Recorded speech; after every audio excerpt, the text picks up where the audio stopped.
जय Hind everyone. Today we will discuss solid state. Solid state में यहाँ पे हमने यूनिट शेल, लैटिस पॉइंट या फिर इसके क्लासीफाई यूनिट शेल के जो क्लासिफिकेशन था उसको डिस्कस किया था। उसको टू सेगमेंट्स रिवाइज करते हैं और फिर आगे चलते हैं। तो यहाँ पे यूनिट शेल, एक क्यूब जो सिंगल क्यूब होता है उसको यूनिट शेल बोलेंगे। फिर यहाँ पे ये जो एटम्स लगे हुए हैं उसको लैटिस पॉइंट बोलते हैं। जैसे कि आप ये यहाँ शो हो रहे हैं, यहाँ पर ये लैटिस पॉइंट हो गए हमारे।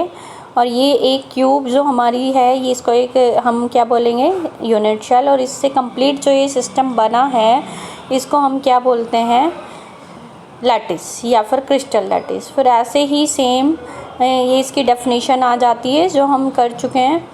फिर नेक्स्ट डेफिनेशन के बाद यहाँ पे हमने इसको क्लासीफाई किया था टू टाइप से, एक तो on the basis of arrangement of atom और एक सेकेंड किया था on the basis of parameter. Parameter के बेस पे हमने इसको 14 पार्ट्स में डिवाइड किया। 14 पार्ट में डिवाइड करने के बाद इसको सबसे पहले एक्सप्लेन किया था ब्रेवियस ने किया था, इसलिए इसको ब्रेवियस लैटिस बोलते हैं। फिर ये अलग अलग यहाँ पे इसकी डेफिनेशंस हैं। अब ये एटम्स आपस में एक दूसरे से लिंक हो रहे हैं, जॉइंट हो रहे हैं, तो एक लाइन बीच में आ रही है, यानी कि एक इनके बीच की डिस्टेंस होगी कोई ना कोई फिक्स, तो जिसके बेस पे एक नई ज्योमेट्री लेते हैं।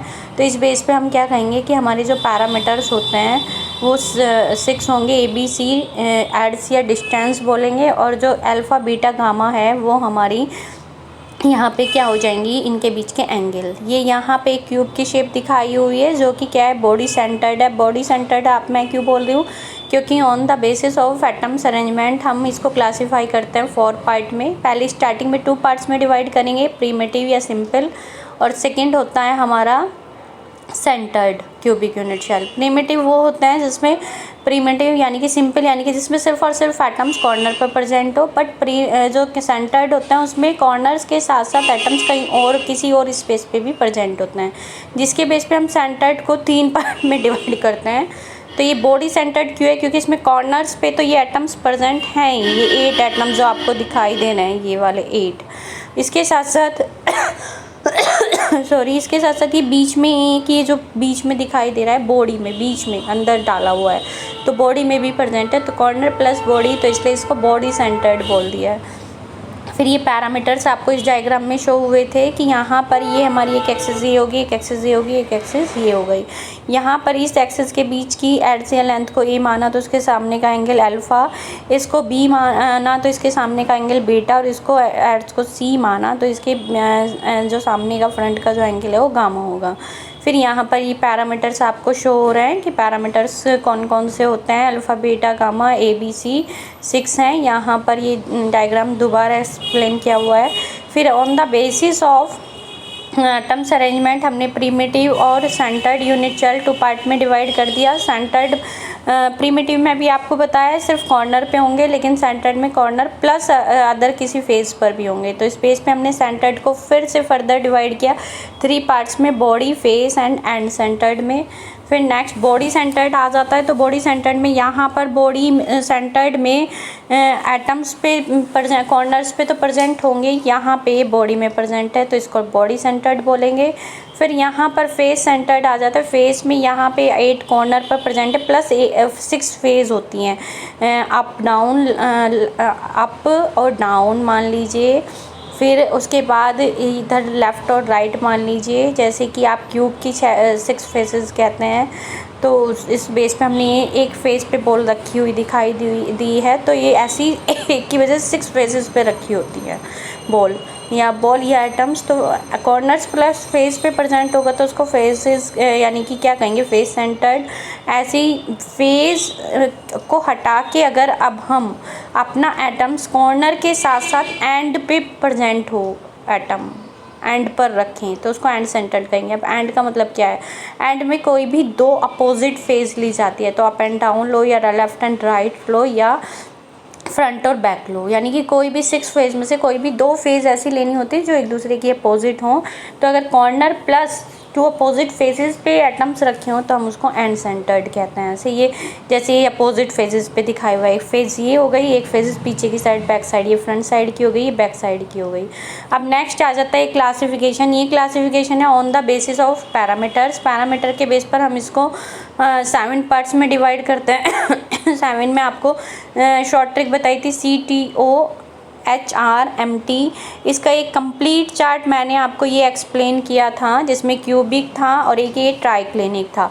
क्यूबिक सबसे ऊपर है, जो मोस्ट सिमेट्रिकल है। सिमेट्रिकल मोस्ट सिमेट्रिकल क्यों बोला था? क्योंकि इसमें ए बी सी तो इक्वल है ही, अल्फ़ा बीटा गामा भी इक्वल है और 90 डिग्री के इक्वल है, यानी कि सब चीज़ इक्वल है, तो इसलिए सिमेट्रिकल होगी। लेकिन इसमें कुछ भी चीज़ इक्वल नहीं है, तो इसलिए ट्राइक्लिनिक यानी कि मोस्ट अनसिमेट्रिकल होगी। फिर नेक्स्ट का मैंने ट्रिक बताई थी कि यहाँ पे तीनों इक्वल है, यहाँ पे नेक्स्ट में सी को अनइक्वल कर दीजिए, फिर तीनों को अनइक्वल कर दीजिए। ये अभी तक सेम ही रहना है, यानी कि अभी हमने इनको सेम रखा, इनको चेंज कर रहे हैं। फिर नेक्स्ट हेक्सागोनल में हम फिर वापस 1 2 3 के बाद 3 2 1 जाएंगे। 3 2 1 का मतलब फिर ये सेम आ गया और फिर ये 1 सेम आ गया। लेकिन अब यहाँ इस वाले केस में अब हमारे एक्सियल लेंथ तो उसके सेम है, लेकिन एक्सियल एंगल चेंज होंगे। जैसे यहाँ पर अल्फ़ा बीटा तो 90 डिग्री होगा, बट गामा भी, वहाँ तो गामा भी 90 था, पर यहाँ गामा 120 हो गया है। अब नेक्स्ट में रोम्बोहेड्रल में अल्फ़ा बीटा गामा में अल्फ़ा और बीटा इक्वल है, गामा भी इक्वल है, लेकिन 90 डिग्री के इक्वल नहीं, यानी कि एंगल कोई और है।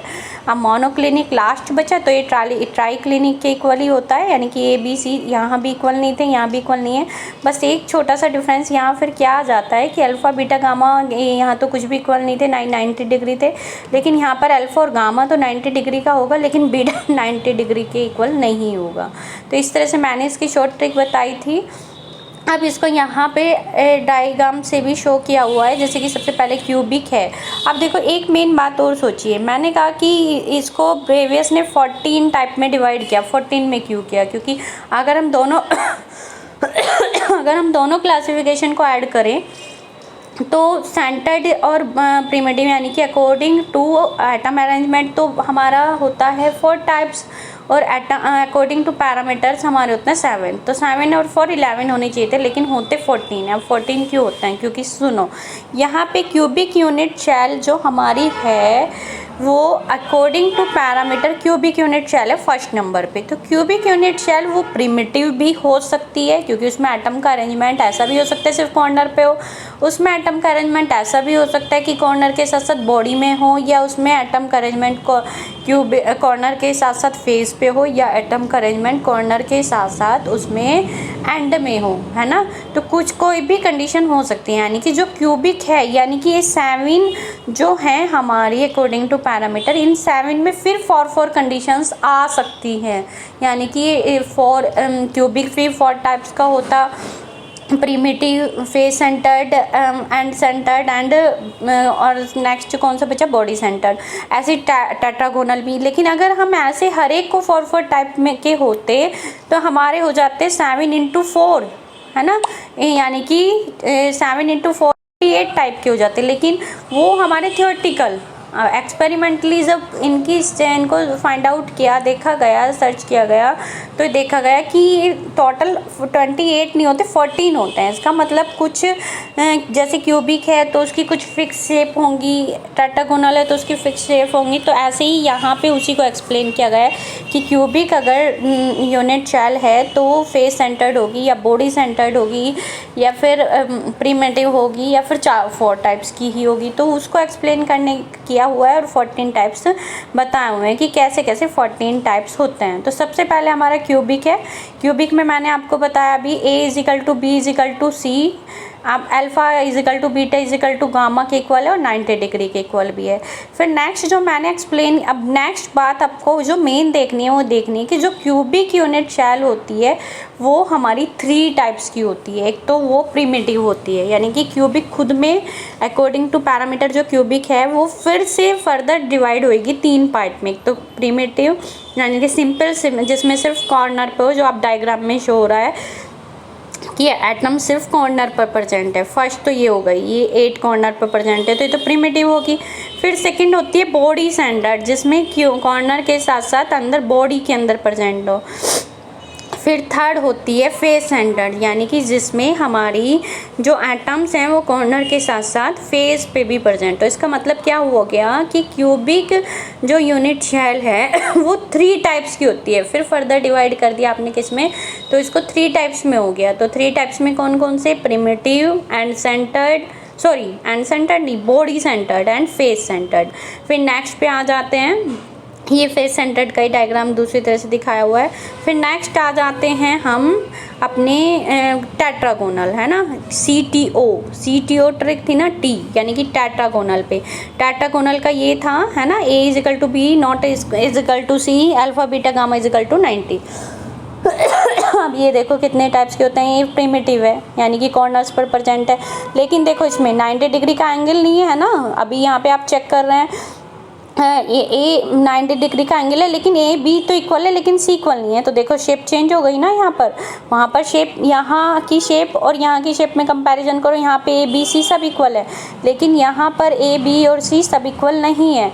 तो इसलिए हमने क्या किया, अब यहाँ पे इक्वल नहीं है तो शेप चेंज हो गई। और दूसरा भी ये होते कितने टाइप्स के हैं, तो यहाँ पे एक डायग्राम आपको ये दिखाई दे रहा है, ये भी कॉर्नर पर दिखाई दे रहा है, ये कहाँ है, ये फिर आ गया हमारा बॉडी सेंटर। तो ये कितनी तरह की होती है हमारी टेट्रागोनल, 2 टाइप्स की होती है। 2 टाइप्स में एक तो कौन सा हो गया, प्रिमिटिव, और सेकंड हमारा हो गया बॉडी सेंटर। तो अभी तक हमने कितने टाइप्स के पढ़ लिए, 5 टाइप्स के, 3 और 2 5, क्योंकि जो हमारे क्यूबिक है वो 3 टाइप्स का है, टेट्रागोनल हमारा 2 टाइप्स का है। फिर ऑर्थोरोम्बिक ऐसा होता है जो सबसे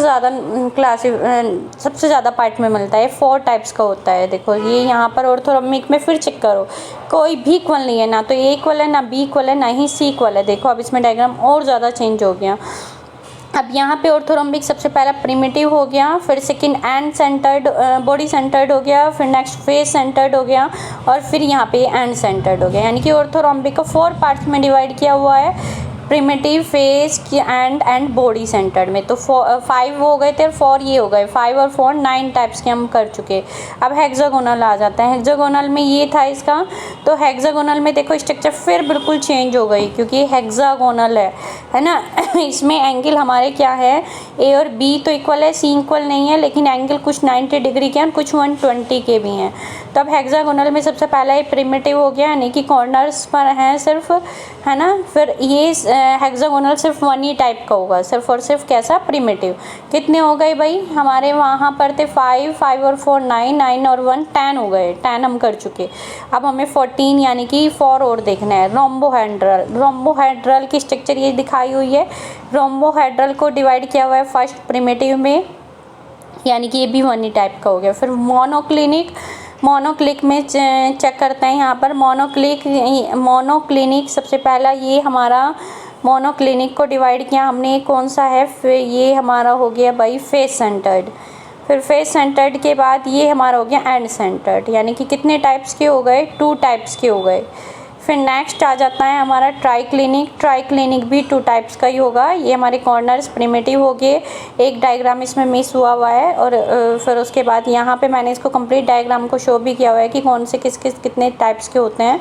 तो ये भी 2 टाइप्स का होता है। तो इस तरह से हमारे टोटल कितने टाइप्स के हो जाते हैं, 14 टाइप्स के हमारे टोटल हो जाते हैं अकॉर्डिंग टू यानी कि ब्रेवियस ने एक्सप्लेन किया था कि जो हमारी यूनिट सेल है वो 14 टाइप्स की होती हैं, जबकि आपके अकॉर्डिंग या तो होनी चाहिए थी 11 या फिर 28, लेकिन जो एक्सपेरिमेंटली डिटरमाइन की गई वो ये पाया गया कि जो टोटल होती हैं स्ट्रक्चर्स वो 14 टाइप्स की होती है। इस तरह से ये हमारा क्लासिफिकेशन कंप्लीट हो जाता है यूनिट सेल का। अब यहाँ पे किस यूनिट सेल में, जैसे कि सपोज करो प्रिमिटिव होती है, फेस सेंटर्ड होती है, तो उसमें कितने एटम्स, नंबर ऑफ एटम्स कैसे काउंट करेंगे, उसके लिए यहाँ पर ये नेक्स्ट स्लाइड आपको दिखाई दे रही है, जिसमें 8 × 1/8 किया हुआ है, या ए यहाँ पर नेक्स्ट में आप देख रहे हैं 8 × 1/8 + 1 क्या है, यानी कि नंबर ऑफ एटम्स कितने प्रेजेंट होंगे या कोऑर्डिनेशन नंबर क्या होगा। तो वो नेक्स्ट वीडियो में देखते हैं। Okay, thank you, have a nice day.